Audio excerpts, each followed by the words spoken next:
सेब को बराबर बराबर बांटेंगे। ठीक है, ये जो है एक इकाई है, ये एक इकाई है। ठीक है, ये ध्यान में रखेंगे। ये हमारी इकाई क्या है? सेब। हमारी इकाई क्या है? सेब। और ये भी जो है वैसी ही दूसरी इकाई है। ठीक है, ये भी वैसी ही क्या है? दूसरी इकाई है। वहां पे जो चित्र बनाया है ना, सेब देके मिला के, ठीक है, एक इकाई सेब है और दूसरा सेब भी वैसा ही एक इकाई है, तो दूसरी इकाई हो गई। ठीक है, तो हमारे पास 5 सेब है। अब 5 सेब को वर्मा जी जो है इन 4 लोगों को बराबर बांटते हैं। तो कैसे बांटते हैं, इनका तरीका क्या हो सकता है, देखते हैं। आपके पास चाकू भी है, इसका भी उपयोग कर सकते हैं। ध्यान रहे कि टुकड़े बस बराबर दिखने चाहिए, इधर उधर नहीं काटना है, दिक्कत मेरी हो जाएगी। ठीक है,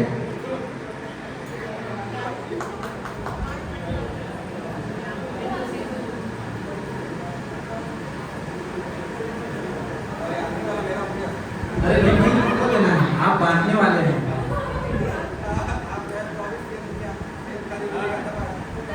तो ये एक्टिविटी के बाद जो है ना, खाने के लिए आपको जितना हो सके रख लेंगे इसको। पहले बांटिए आप।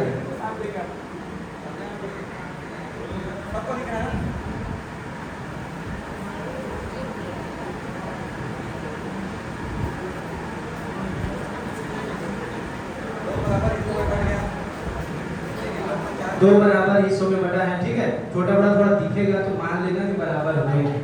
चाकू है इधर उधर हो जाता है।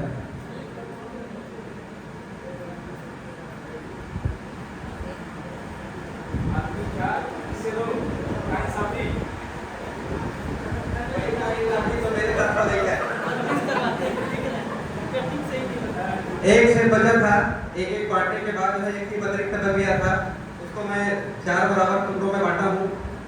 तो इन चारों टुकड़ों को एक एक दे रहा हूँ।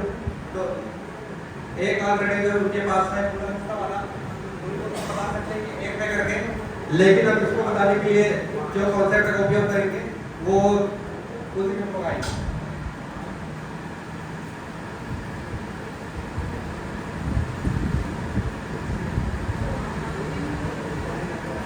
ये हमारे एक साथी का तरीका हुआ, 4 सेब को 5 सेब को 4 लोगों में बराबर कैसे बांटना है।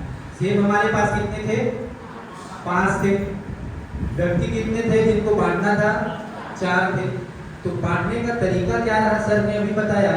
इन्होंने सभी व्यक्तियों को पहले पूरा एक सेब दिया, एक पूरा सेब दिया। ठीक है, शब्दों पर भी ध्यान देंगे। उसके बाद जो 5वां सेब बचा था उसके बराबर कितने हिस्से किए? 4 हिस्से किए। और बराबर 4 हिस्से करने के बाद एक एक हिस्सा जो है चारों को दिया गया। इस तरह से आप सभी के पास कितना सेब है ऊपर करके दिखाएंगे क्या?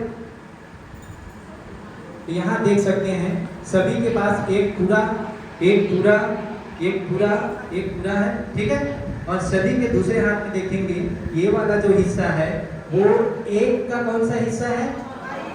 चौथाई हिस्सा। भिन्न में क्या बोल सकते हैं? 1/4। एक हाथ में 1 है और दूसरे हाथ में 1/4 है। ठीक है, ये एक तरीका रहा बांटने का। तो इसको हम नोट कर लेते हैं कि हमको जो ये भिन्न मिला है, वो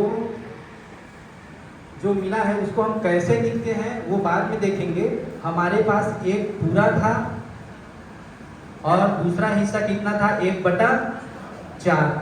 ठीक है, एक पूरा और 1/4।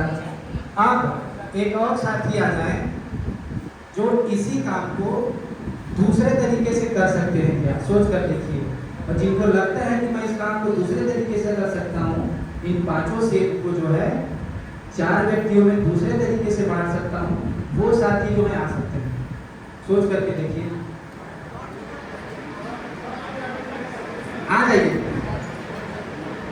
कौन है, बांट सकते हैं क्या? बता रही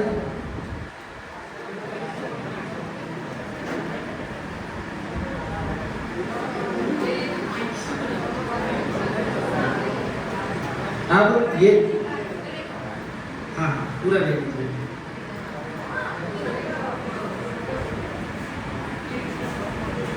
काम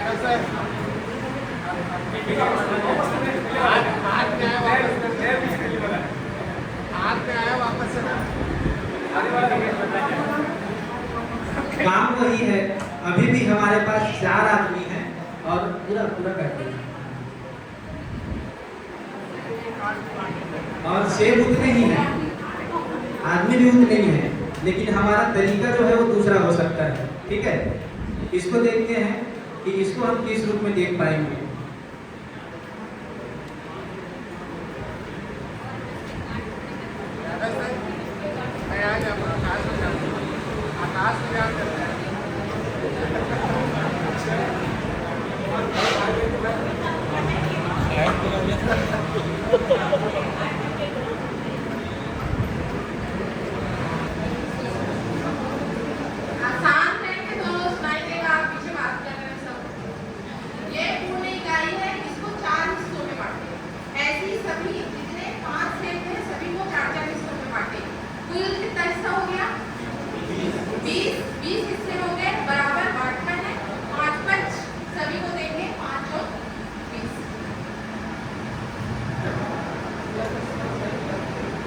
ये जो बांटने का तरीका है देखेंगे आप लोग।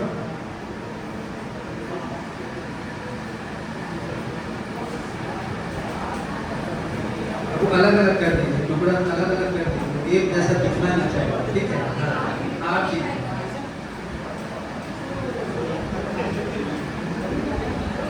अब वापस नहीं लूंगा, बस चिंता मत करिए।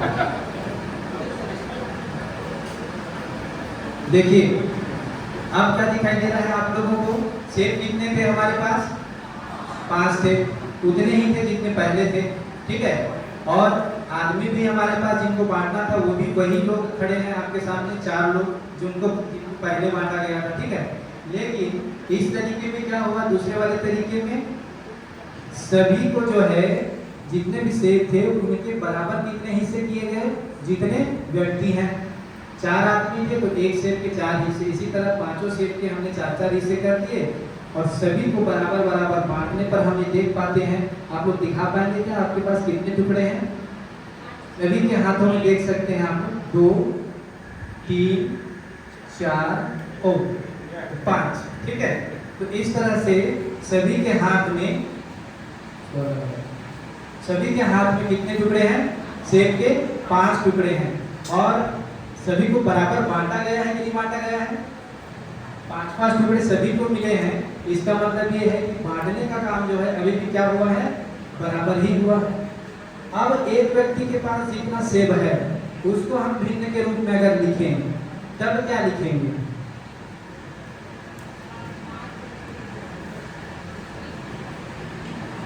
अभी मैंने बताया था थोड़ी देर पहले, हर में क्या रहेगा और अंश में क्या रहेगा?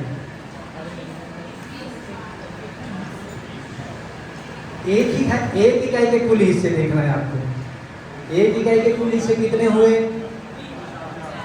एक इकाई के कुल हिस्से 4 हुए और वैसे ही जैसे 4 हिस्से हुए हैं ना, वैसे ही जो हिस्से हैं एक आदमी को कुल कितने हिस्से मिले हैं? 5 हिस्से। तो अंश में क्या रहेगा? 5 और एक इकाई के कुल हिस्से जितने हुए हैं वो कितने हैं? 4। तो इसको हम किस रूप में लिखेंगे? अगर भिन्न के रूप में लिखना चाहें तो 5/4। ठीक है, जो भिन्न की परिभाषा है उसके हिसाब से हम ये जो अभी जितने टुकड़े हैं इनके पास उसको हम क्या लिखेंगे? 5/4। और पहले क्या था? पहले वाला जो तरीका था उसमें एक पूरा मिला था और उसके बाद और क्या मिला था? 1/4। ठीक है, तो ये 2 तरीके हुए बांटने के। आदमी उतने हैं, सेब भी उतने ही थे और बराबर बांटा भी गया है। इसका मतलब ये सिद्ध होता है कि दोनों तरीके में जो दिया गया सेब था वो बराबर था, है कि नहीं है? इससे ये समझ में आता है कि ये एक पूरा और 1/4 और ये 5/4 दोनों क्या है? एक ही है। ठीक है, ये जो 5/4 है इसको हम अनुचित भिन्न या कौन सा भिन्न कहते हैं? विषम भिन्न कहते हैं। ठीक है, और उसी का दूसरा रूप जो है वो है जिसको हम मिश्र भिन्न या मिश्रित संख्या कहते हैं। आजकल जो है आजकल के पुस्तकों में जो थोड़ा सा बदलाव हुआ है उसमें आपको मिश्रित संख्याएं लिखा हुआ मिलेगा। तो वो क्या है, 1 पूरा और 1/4। तो 1 जो है पूर्ण है और ये 1/4 जो है उसका हिस्सा है। तो इसी को हम लिख सकते हैं, जो पढ़ते हैं हिंदी में, 1 सही 1/4। इसका मतलब होता है 1 पूरा और वैसे ही इकाई का चौथाई हिस्सा। ठीक है, तो 1 सही 1/4 जो उसका मिश्रित भिन्न वाला रूप है और 5/4 जो उसका विषम भिन्न वाला रूप है, दोनों जो है क्या है, एक ही हैं। उसको हम फिर बाद में कैसे बदलना है ये बताते हैं, लेकिन पहले जब मिश्र भिन्न को बताएंगे तो दोनों चीज़ों को साथ साथ में हम बता सकते हैं कि मिश्र भिन्न और विषम भिन्न जो है दोनों एक ही रूप हैं।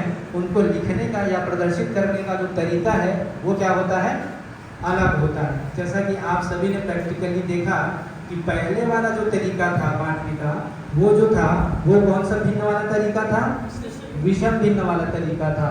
और जो दूसरा वाला तरीका था ये वाला, वो कौन सा भिन्न वाला तरीका था, मिश्र भिन्न वाला तरीका था। ठीक है, तो ये क्या होता है, कैसे होता है, इस तरह से हम ये एक प्रैक्टिकल के माध्यम से देख सकते हैं। ये मैंने खुद नहीं बनाया है, ये NCERT की जो कक्षा 6वीं की जो किताब है उसमें जो भिन्न वाला जो पार्ट है ना, उसमें हूबहू सेम एग्जाम्पल जो है वो दिया है। आप लोग सर्च करके देख सकते हैं।